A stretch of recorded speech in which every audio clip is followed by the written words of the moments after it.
Bulls and Lyon, folks, in the Champions Cup. Pretty crazy game. I mean, 42-36. That's some high-scoring action. This game was pretty much dead and buried for the Bulls by the half-hour mark, but nope. Lyon came back pretty well. I mean, if you'd told me back when the Bulls used to wear this jersey that I'm wearing that these guys have been playing in the Heineken Cup, yeah, I probably wouldn't have believed you. But here we are. First game, and they win it. We'll go through some key events and stats. You guys can let us know your thoughts.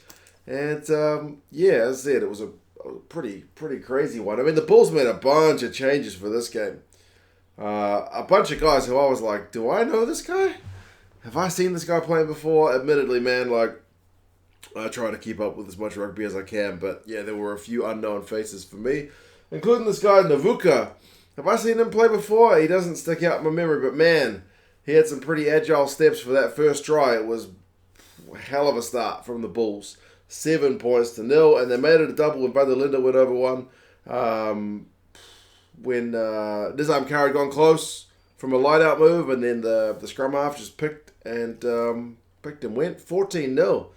After like less than 10 minutes, it looks like it's going to be an absolute rout, even despite the fact that Marco Janssen van Uveren has to go off as well on like 12 minutes. The cameraman, the touchline cameraman's getting told off by the touch judge for getting too close. It's all on. But, I mean, to be honest, it's all the Bulls. I mean, Mornay took a shot at a drop goal. Lyon did come into the game a little bit. But still, I wrote on 19 minutes, this is a rout on turnover ball. Van der Linde gets another one when he dummies and snipes for the line. 21-0. Nizam Kar gets one after setting one up earlier. I wrote a note, this is embarrassing. 28-0. 28-0, we're not even at 28 minutes. If it keeps going at this rate, it's going to be 80 points to 0 or more. But no, it doesn't keep going that way. Thankfully, for the game and for Lyon, former Bulls man Arno Buerta, he gets one. The TMO had to check the grounding, but it was all good. And Lyon's maul was probably the best aspect of their game up until that point. 28-7, still a long way back. Mornay has another droppy attempt. He hits the post with that one. But the next scoring ain't the Bulls. It's Lyon again, and again it's a maul. Former All Black Leon Coltman, he goes over. The conversion attempt is a bit of a poor one, if I'm honest. The goal kicking for the most part in this game is pretty good, but that one was a bit of a shank. So yeah, it's 28-12 at half time, which is not quite as dead and buried as they were at 28-0, but it's still looking like a long way back for Lyon. But as I said, at least their maul looks good. I mean, defenders beaten us like 11-6 at halftime to the Bulls, but all the maul meters are Lyon. So you're thinking maybe if that weapon keeps going, you know, teams have been known to win games by just mauling before. And the Bulls, with all these changes, maybe some of these guys lacking a bit of match fitness. You know, maybe it's going to be the Lyon guys who finish the game stronger. Second half, though, any doubts I had about the Bulls going to win this one were kind of erased. The end of that first half where Lyon were looking good, yeah, that's kind of erased in my mind when Similani puts Jacobs or Jacobs, they've used both pronunciations for his name, tell me which one is correct, into a gap, and his footwork's immense. His footwork's just beautiful. Yeah, beautiful stuff. So, yeah, 35-12. 35-12. Right, I'm thinking, okay, yeah, Lyon, you came the end of the second half, first half, sorry, we run, but now the Bulls are pulling away with it. But no! Literally immediately from the restart, Lyon are able to head back. A few defenders beaten, and Dumortier gets over 44 minutes. Bad defence, I think, that one. But a lot of these tries, to be honest, some of the defence left a lot to be desired. But, I mean, you've got to give credit to the attackers as well. But that one, I don't think they'll like to see that one back on the review. A few missed tackles in the build-up to that one. So 35-19. And then 48 minutes. My note is seriously with a question mark because Arno Buerta, from the back of a scrum, he just picks it up from that number 8 position. He has a wee run, beats his first man. So he's essentially made himself a line break. He chips it over the top. Kyle Godwin, who Owen Nkamani insists on pronouncing his name Goodwin, despite the fact that it's G-O-D. I know pronunciations can be all over the place, and I get corrected on my pronunciation all the time, which I love because that's the way you get better. But how do you get Goodwin out of that? I don't know. And like Jacobs. Again, they used both. I don't know. Pronunciation's a funny thing. But anyway, Arno Bota chips over the top. Godwin, he makes a meal of it. Like, I mean, the rugby ball's bounce is a pretty cruel thing at times. But he can't grab it. The Bulls guys can't grab it. So Bota himself just grabs it and gets a second try.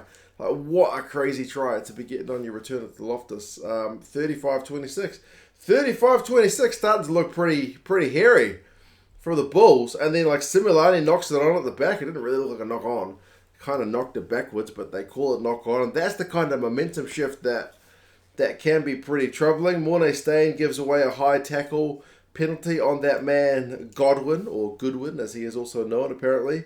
So yeah, the Lyon guys take the shot at 3 to bring it within 7, so 35-29. Absolutely game on. Who would have thought that when it was 28-0? Or when it was like, 35-19. 35-12. Not me. I wouldn't have thought so. But game on. That being said, as soon as it gets the game on, a much needed try from Smith on 66 minutes. I always thought it was Smith,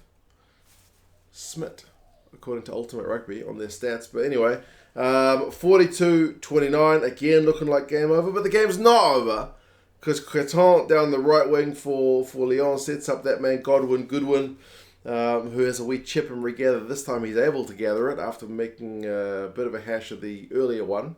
Didn't make a difference anyway, but 42-36. 42-36 is absolutely back to game on. And the finish of this game, you Bulls fans must have had your heart in your mouth. This was crazy. I mean, Lyon are attacking. They kick it, and all the Bulls probably need to do is gather it. Esteban Hans gathers it. But then when he offloads in the tackle, he offloads to a Lyon player. Luckily, the Lyon guys go off their feet, so it's a penalty to the Bulls. So are the Bulls going to be able to run down the game? Not quite. There's time for one last Lyon line out. The Bulls still gather the ball. Vessel's the replacement. He gathers some loose ball and just scrambles for the touchline to get into touch. He puts his arm into touch, so he is in touch, but he's slightly too early because there's still time to keep playing. The Bulls, when Lyon are attacking, manage to hack through some loose ball, but it doesn't go out, so the Lyon guys have still kind of got a counter length of the field. But they do get really well up the field. Similani puts in a high tackle, so it's a penalty to Lyon. Lyon go for a maul. They get advantage of the lineup. They go again. Huge maul defense from the Bulls. That aspect of their game improved. Eventually, there's loose ball, which leads to a penalty conceded by the Lyon guys. So it's going to be game over. Maybe, because the ref wants to check some potential foul play. The Timo wants to check it. But no, there's no foul play, so it is indeed game over. So it is a crazy finish to the game. Like, this game was just all over the shop. So, yeah, crazy stuff. Possession finishes 42-58 in Lyon's favour. Likewise, territory 52-48 to Lyon. Run meter 612 to 474 to Lyon. They really had the better of the second half, man. 29-39 are the defenders beaten. That's an astronomical number. 29 defenders beaten by the Bulls, 39 by Lyon. Suffice to say, the tackling numbers are horrendous. Like, both sides are in the 60s. Like, 70% tackling percentage is bad. Like, if you're at 79, it's like, man, you guys didn't show up on defense today. Both sides are in the 60s.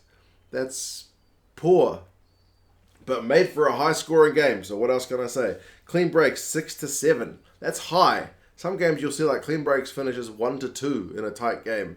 So yeah, turnovers won 7 by the Bulls, 4 by the Lyon guys. I mean, Arno Bota, 125 run meters, beats 7 defenders, 2 tries. Puts in a wee dinking kick, crazy stuff. Similani, 108 meters, but still fullback, doesn't look like it's his best position. Jacobs or Jacobs, whichever one is true, 7 defenders beaten from him.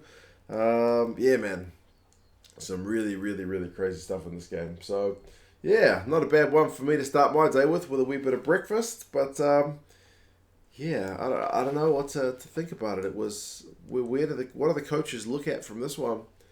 I mean, I guess if you're Jake White, you look at all the changes you made and think, yeah, man, you guys got a pretty big win. But wouldn't have liked to be that close as it was. For the Lyon guys, you won't be happy you went down 28-0, but you'll be at least relatively pleased that you were still in it at the death. So, yeah, crazy stuff. The Bulls are away to Exeter next, which will be a bit of a difference, going to Sandy Park in the middle of winter from Pretoria in the summer. And then Lyon are back in France to play Saracens at home. Remember, Saracens are one of the favourites for this competition. So, yeah, we'll see how things go. You guys let us know your thoughts. Let us know your thoughts on pronunciation. Is it Godwin or is it Goodwin? Is it Jacobs? Is it Jacobs? How do you say? I think they were calling him Dumortier. Is it Dumortier? I'm not sure. Pronunciations are funny. Is it Smith or is it Smith? Ultimate Rugby's got it without the H. Anyway, happy days. You guys let us know your thoughts, and I'll talk to you guys again soon. See you later.